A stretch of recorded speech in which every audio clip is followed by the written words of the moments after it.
Salut tout le monde, j'espère que vous allez bien. On se retrouve pour les top et flops du mois de février. Première chose, en fait, ça fait donc 2 fois qu'ils sont très longs, notamment parce que je me suis inscrite à Netflix et que du coup j'ai beaucoup plus de trucs à vous dire. Et je me suis dit, est-ce que j'en ferais pas une vidéo séparée, les recommandations ciné Netflix, et je voulais votre avis, ce que vous en pensiez, ou si ça vous allait très bien de mettre tout ça en même temps dans les top et flops, même si ça fait des vidéos un peu longues. Je vais commencer par les produits. Tiens, j'ai des produits devant moi, ça va changer un peu. La première chose, c'est que bon bah on va être honnête, je suis en déprime capillaire totale. Quand je les détache, en fait, je trouve ça tout le temps moche. Je sais très bien que ils sont en forme, au toucher ils sont très agréables, ils sont très doux, c'est juste que esthétiquement c'est pas foufou, donc j'attends qu'ils poussent un peu. Et en plus je suis tombée il y a pas longtemps sur une de mes vidéos d'il y a 4 ou 5 ans, où j'avais les cheveux jusqu'à la taille, et où en fait au début je dis bon là ils sont pas très beaux mais je vais les lisser et tout, et je suis là, oh, franchement avant le lissage ils étaient déjà mais trop beaux. Du coup quand je vois ça par rapport à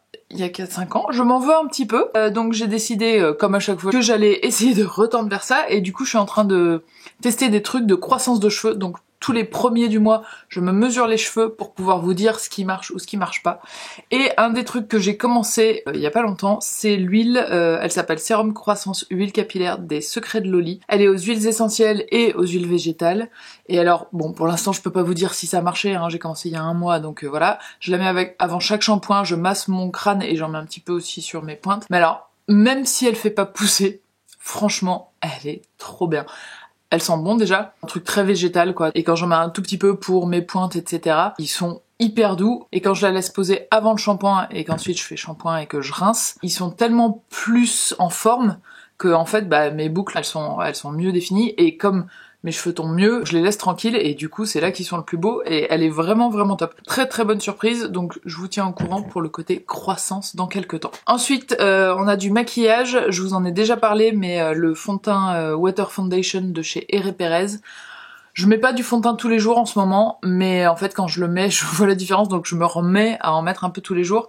En ce moment je suis entre 2 teintes, donc en fait je fais 2 gouttes de ça, 2 gouttes de ça, et ça me donne quelque chose d'à peu près au milieu. Ils ont, il me semble, que 3 teintes, donc ça c'est un petit peu dommage parce que bah, vous pouvez pas avoir votre produit tout prêt, faut un peu personnaliser, et il me semble qu'ils vont ni beaucoup plus clairs ni beaucoup plus foncés. J'espère que vous voyez que j'ai un teint lumineux. Bah c'est ça, j'ai mis ma crème et juste après du fond de teint. Alors j'ai un tout petit peu d'enlumineur sur les joues, mais je la trouve très agréable, et comme c'est un format liquide, c'est vraiment presque de l'eau, on sent à peine qu'on a quelque chose. 4 gouttes suffisent au quotidien, donc avant de faire toute la bouteille. Ensuite, petite dédicace mascara pour Julie, avec qui je parlais la dernière fois et qui me disait qu'elle cherchait un mascara parce que le sien était bientôt fini. Elle me disait, j'ai beaucoup entendu, j'allais lui dire, le Big Lash de Lily Lolo est top. Elle me dit, j'en ai beaucoup entendu parler, mais il est pas dans mon magasin bio. Et c'est vrai que si vous voulez acheter près de chez vous et pas forcément sur internet, une des marques, je trouve qu'on trouve le plus facilement, c'est Lavera.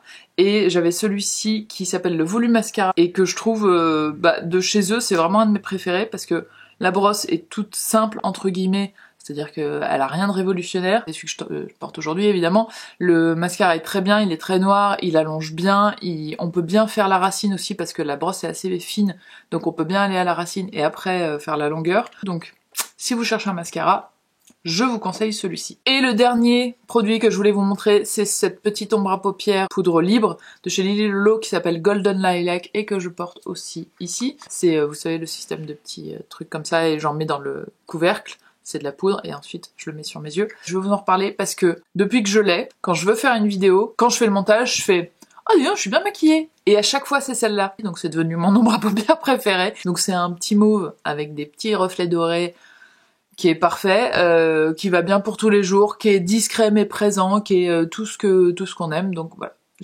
gros kiff. Ensuite on va passer à Netflix. Une des premières que j'ai regardé, c'est, je crois que ça s'appelle Dans la tête d'un tueur, ou Dans la tête de Aaron Hernandez.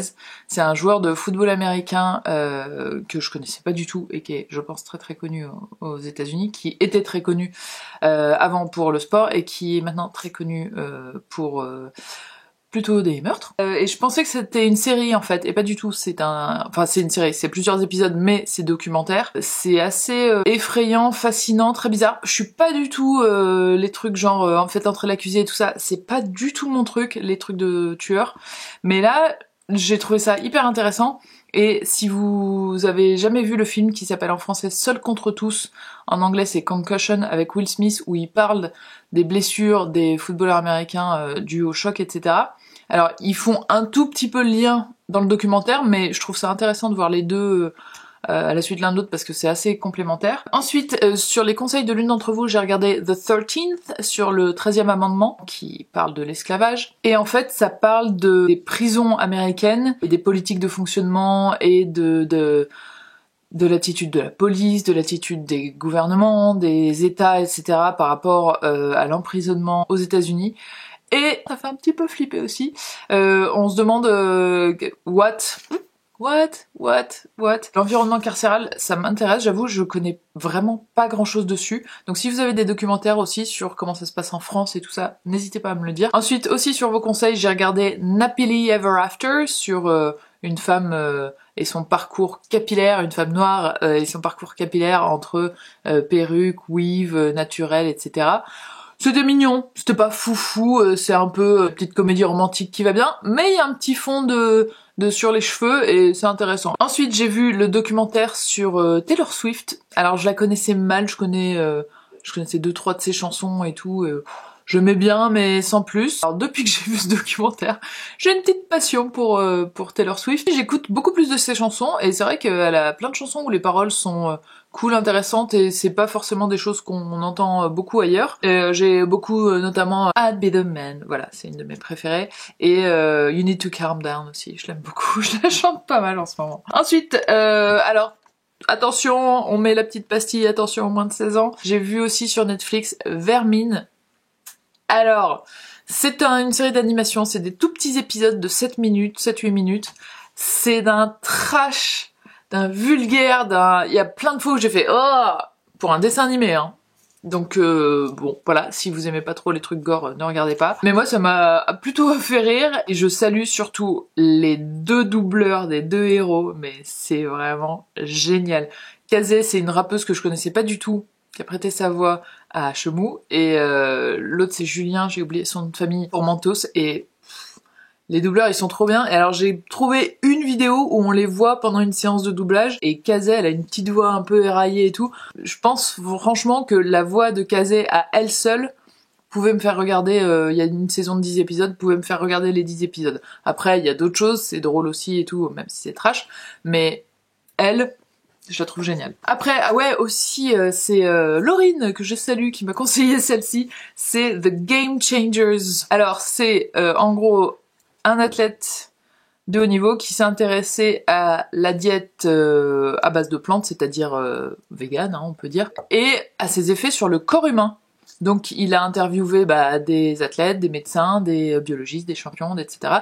Ils ont fait des petits essais, ils ont fait des changements, et en fait, c'est ouf les résultats. Je vous raconte pas tout, hein, mais si on enlève tout ce qui vient des animaux dans notre alimentation, notamment pour les sportifs, waouh, le changement, ça a l'air fou. Ça fait un peu réfléchir à ce qu'on mange. Moi, je mange pas déjà énormément de viande, mais en fait, c'est vrai que quand je pense animaux, je pense à la viande. Mais si je prends le fromage, le lait, les œufs, etc., si j'en mange en fait pas mal. Donc ça m'a fait pas mal réfléchir, et si ça vous intéresse, si ce sujet vous intéresse, je vous le recommande vraiment. Ah oui, et il y a une série documentaire aussi que j'ai bien aimée, qui s'appelle The Movies That Made Us. Alors j'en ai pas vu beaucoup, il me semble qu'il y en a que 4 pour l'instant. Mais en gros c'est un mec qui fait un documentaire sur comment s'est fait ce film, et c'est des films un peu cultes. Le premier c'est Dirty Dancing, il y a Maman j'ai raté l'avion, il y a Die Hard, donc Une journée en enfer, et le dernier Ghostbusters. Et donc il interviewe le producteur, il interviewe celui qui a écrit le script, il interviewe le chorégraphe, le cascadeur, le machin, plein de gens qui étaient là au moment où ce film s'est fait, et comment il s'est fait, et pourquoi il s'est fait, et les petites anecdotes, etc. Moi qui suis fan de cinéma, c'est trop cool. S'il pouvait y avoir ça sur tous les films de la Terre, je le regarderais tous. Et le dernier que j'ai regardé il y a vraiment pas longtemps, c'était Uncut Gems avec Adam Sandler, dans un rôle très très très différent de là où on le voit d'habitude, c'est-à-dire des comédies un peu lourdingue des années 90, on va dire. Ça faisait longtemps que je l'avais pas vu dans quelque chose en fait. Et c'est un film, alors je vous raconte rien parce que moi j'étais très contente de de pas savoir. Mais franchement, au bout de 20 minutes de film, j'étais là. Il est quelle heure? C'est bientôt fini, parce que j'étais crevée déjà. Donc c'est un peu une expérience à voir, mais voilà, mon avis était plutôt positif. Regardez-le, ne racontez rien, bien évidemment, dans les commentaires, mais dites-moi si ça vous a plu. Ensuite, alors, le suivant, je sais que c'est nul, mais c'est une des seules émissions de télévision où si j'arrive dessus, je reste, et je pense que je ne suis pas la seule, c'est Tattoo Cover. C'est une sorte de truc addictif, instantané quasiment. Franchement, allumer la télé sans savoir que je veux regarder un truc, ça m'arrive moins d'une fois par mois, je pense. Et là, je tombe sur Tattoo Cover, et donc Tattoo Cover, c'est des gens qui ont un tatouage dont ils ont honte et qu'ils veulent recouvrir, et du coup, pour recouvrir, visiblement, il faut un truc beaucoup plus gros. Et en fait, c'est addictif parce que on veut voir le tatou à quel point il est moche, on veut voir le tatou final à quel point il est mieux ou pas. C'est très bien fait parce que ils mettent plusieurs personnes, du coup ça se croise un peu, donc en fait il y a toujours un truc où on se dit ah dans 5 minutes je vois le moche de celui-là, ou dans 5 minutes je vois le résultat final de celui-là. Et c'est aussi une des seules émissions où je me dis allez encore 5 minutes, allez encore 5 minutes, et où je peux me coucher bien plus tard que ce que j'avais prévu, alors que pour moi le sommeil c'est assez sacré, je suis au lit tôt et je veux dormir. Mais celle-ci, je peux pousser un petit peu plus, bizarrement. Ensuite, je suis allée aussi un petit peu au cinéma.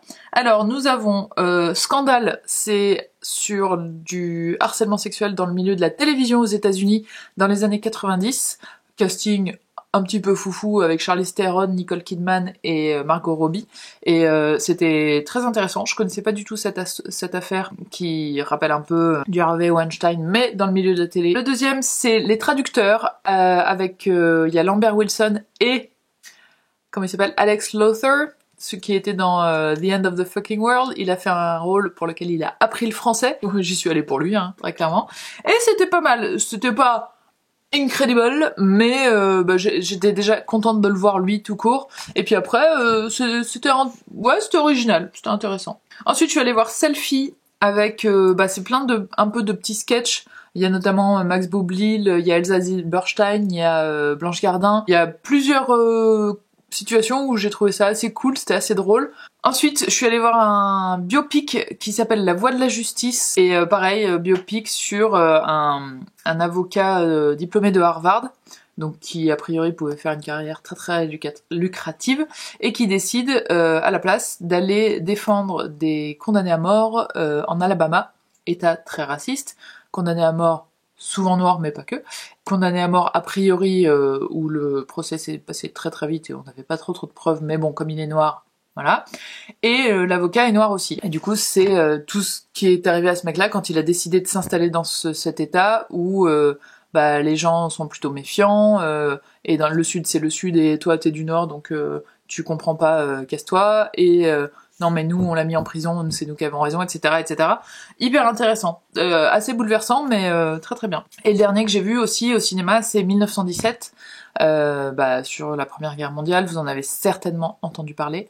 C'est avec un acteur que j'avais découvert dans un film qui s'appelle Captain Fantastic, qui est vachement bien si vous ne l'avez pas vu, sur un papa qui élève ses enfants de façon très originale et très hors de la société, on va dire, de consommation et la société tout court, et qui est top. Et donc c'était le fils aîné dans Captain Fantastic qui fait le rôle principal dans 1917. J'ai trouvé ça très beau. Ensuite, fini le ciné, on va passer au podcast qui s'appelle Un moment pour soi, et j'aime beaucoup, je le découvre alors que je pense qu'il existe depuis un petit moment. Le premier que j'ai écouté, c'est, je sais plus le titre, le vrai titre, mais en gros ça parle des violences obstétriques, et j'ai halluciné. Alors les femmes à qui j'en ai parlé autour de moi, qui ont eu des enfants, m'ont quasiment toutes dit ah bon et tout, mais moi ça s'est hyper bien passé et tout. Donc je sais que c'est pas tous les hôpitaux, tous les services obstétriques qui sont des catastrophes, mais manifestement il y en a quand même où il se passe des trucs vraiment triste et glauque et ultra dur pour une maman qui vient accoucher, ou une femme qui vient se faire avorter. Pour l'accouchement, des procédures en gros où on accélère le truc parce que le mec a un avion dans 2 heures, des femmes qui ont été recousues de façon horrible, hyper douloureuse, où on n'a pas pris le temps, on leur dit même pas bonjour quand quelqu'un arrive dans la salle, on parle comme si elles étaient pas là et tout, enfin horrible. Je me suis dit avoir une naissance, a priori c'est un des plus beaux moments de votre vie, entaché par ça, ça doit être très compliqué psychologiquement à vivre et à gérer, et avec tous les chocs émotionnels d'une naissance et tout, gérer en plus ça. Chapeau. Je sais pas du tout s'il y a des plaintes qui sont posées ou des choses, des affaires qui sont en cours, mais je pense qu'à un moment faut se réveiller, puis il faut un peu changer les choses, quoi, parce que c'est pas en faisant de la rentabilité sur tous les domaines humains qu'on donne un meilleur service, que ce soit sur le court ou sur le long terme a priori. Donc j'ai trouvé ça un peu triste aussi, et ça me rappelle un livre que j'avais lu il y a pas mal d'années qui s'appelle Le cœur des femmes, mais cœur comme un cœur qui chante, et qui parlait un peu de ce même problème de la violence obstétrique. C'était hyper intéressant si vous voulez creuser un peu le sujet. Il y en avait un autre qui parlait du sport et tout, c'est pas que sur la violence obstétrique, hein. Il y a plein de thèmes différents. Il y a vieillir quand on est une femme, je vous dis, il y a le sport, il y a est-ce que la femme est un homme comme les autres, sur la différence homme-femme, depuis quand on dit oui mais c'est la nature, dans la préhistoire, les femmes gardaient des enfants, etc. Ce mythe-là qui a été créé manifestement un peu de toutes pièces, d'où vient-il et tout ça. Très intéressant. Et enfin, le dernier truc, je vous en avais déjà parlé, mais j'ai eu la chance d'être invitée par Kindy, la marque de chaussettes, pour aller voir leur usine. Donc j'y suis allée la semaine dernière, j'ai filmé quelques trucs, je vous fais une vidéo, c'est encore un teaser, ce sera la vidéo de la semaine prochaine. Je vous dis juste que c'était trop bien, j'ai trop kiffé ce truc. Je vous donne toutes les explications, tous les détails, tout le pourquoi du comment la semaine prochaine, mais vraiment trop bien. Voilà, j'ai certainement oublié des trucs, mais rien de grave. J'espère que vous allez bien, que tout se passe bien pour vous en ce début du mois de mars du coup, et je vous dis à la semaine prochaine pour parler de Kindy. Ciao!